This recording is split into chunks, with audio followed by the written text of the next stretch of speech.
Hey everyone, welcome back to our channel. If you're new here, please subscribe. I'd really love that. If you're returning, how you doing? Okay, what we're going to be talking about right now is something very, very serious, okay? And I know that there are a lot of pet owners in our community, and I am one of them, okay? You guys know that we foster and we rescue, and these guys that we have fostered and rescued mean the world to us, okay? So with that being said, this might be a little on the trigger side, so I want you guys to just listen to what I have to say, okay? And then take time to make preparations to keep your fur babies safe. Okay, there has been a reported surge of animal sacrifices, okay, that have been taking place in Queens, New York. But it's not just Queens, New York, it branches out, but I'll get to that in just a second, okay? In the last month, there's chickens, rats, dogs, and pigs that have been mutilated, okay? Body parts have been discovered in Spring Creek Park in the Howard Beach and the Jamaica Bay Wildlife Refuge in Queens. Several rescuers reported finding live pigs with their ears missing. A dog that has passed with its neck broken, a hen in distress, a chicken without a head, okay, and a baby rat tied up in a bag. Now, local religious leaders believe that these practices stem from a sect of Hindu devotees who worship the goddess Kali, K-A-L-I. Now, is it Kali, I don't know. So these creatures that are recovered from the revolting scene also include a near dead baby rat that was tied up in a bag with chicken bones, a freshly fatally injured chicken head, a live hen that's in distress, and a dog with its neck broken. Animal sacrifices are not just occurring in New York, but also in Georgia. Last week, the Tybee, and that's T-Y-B-E-E, Island Police Department responded to an incident of a bird being sacrificed on a beach. Officers found the bird, which appeared to be involved in a ritual, lying close to a blanket with fruit. Now, there was a shocking Facebook post from a local Springfield community group that has sparked alarm after a resident shared a disturbing exchange with her neighbor regarding the safety of pets and local wildlife. The post shared by a concerned resident began with a stark warning, saying, "Warning to all about our beloved pets and those around us." So the resident recounted a disturbing exchange with her neighbor, who revealed that her daughter's friend had tragically lost her cat. And the concerned pet owner had searched tirelessly, checking online for lost pet pages, local animal shelters, and asking her neighbors if they had seen her missing cat. Well, the search ended in horror, and according to the neighbor, one day after returning home from work, she spotted her cat in a neighboring yard. But the disturbing detail,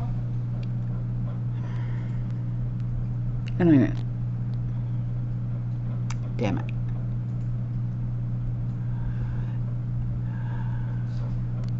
I don't want to say it, Sean.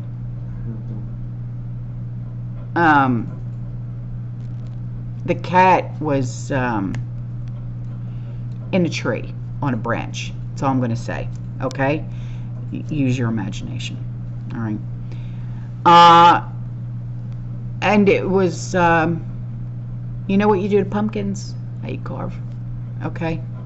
So the residents of the home in question were identified as a Haitian family. Hang on.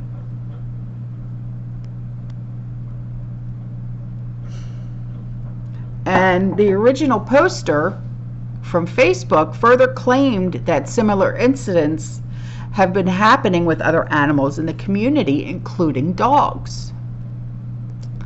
So the post also alleged that authorities like park rangers and local police had reported similar acts involving ducks and geese in Snyder Park. So contrary to popular beliefs, Haitians don't eat cats because they're poor or because they're hungry. They eat cats because it's tradition. Dear God. And the practice of doing so is not a new habit, but it's an old tradition that started at the time of slavery. For instance, runaway slaves they hunted and they ate wild cats in Haiti's forests in the treacherous mountains many years before Haiti became a nation. So we're going to go back to 2021, okay? There's a video of Harris bragging about how allowing tens of thousands of Haitians into the U.S. is making the rounds amid reports of them wreaking havoc in Springfield, Ohio.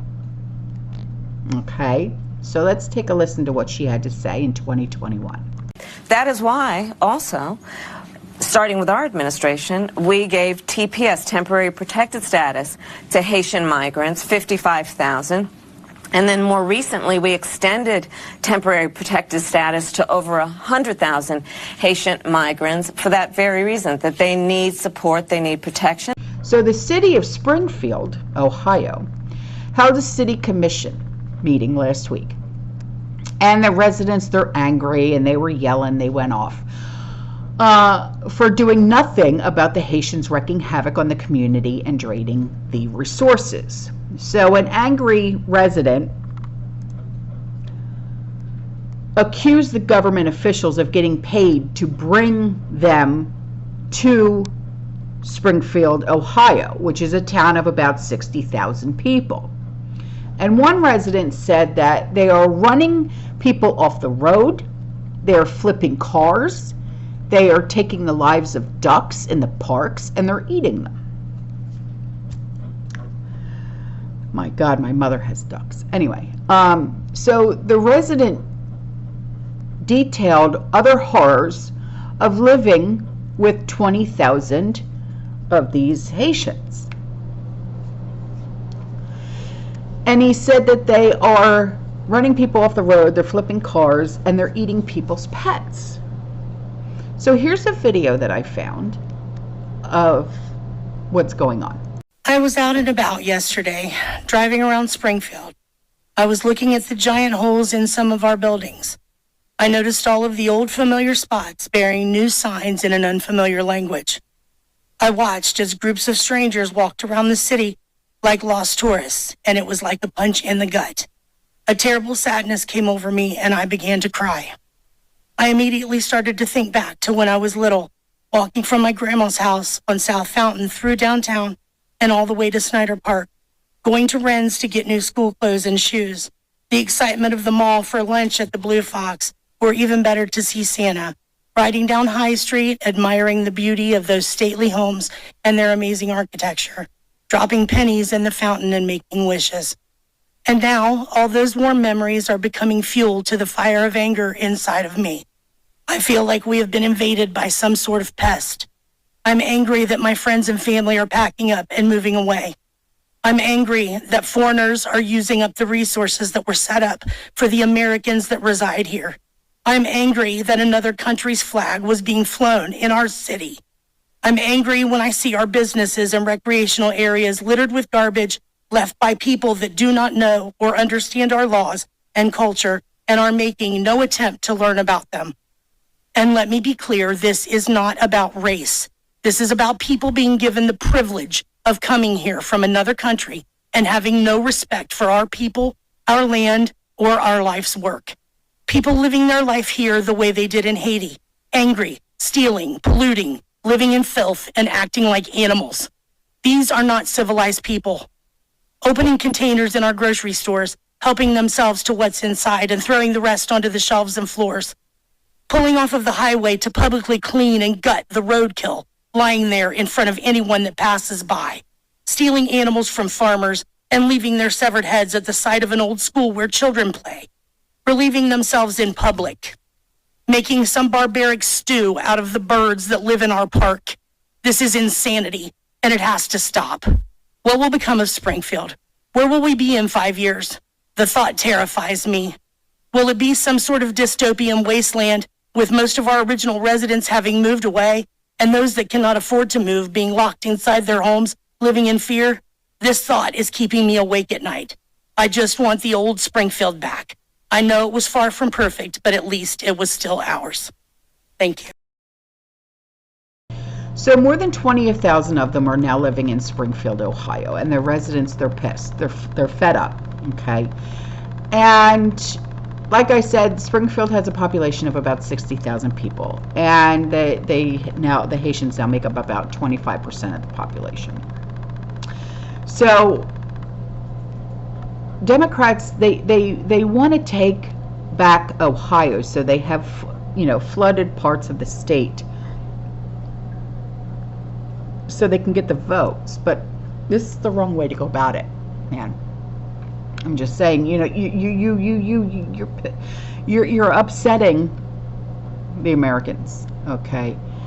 And now our beloved fur babies are losing their lives, and for what?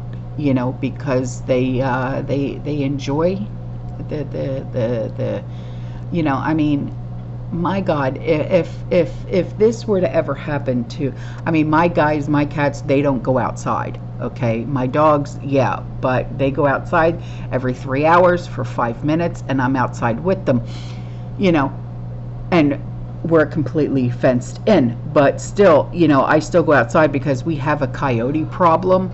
And the coyotes, if you don't know this, coyotes actually will jump a fence just to fight your dog. And because I have Little Bit, she's a Cairn, C-A-I-R-N, Cairn Terrier.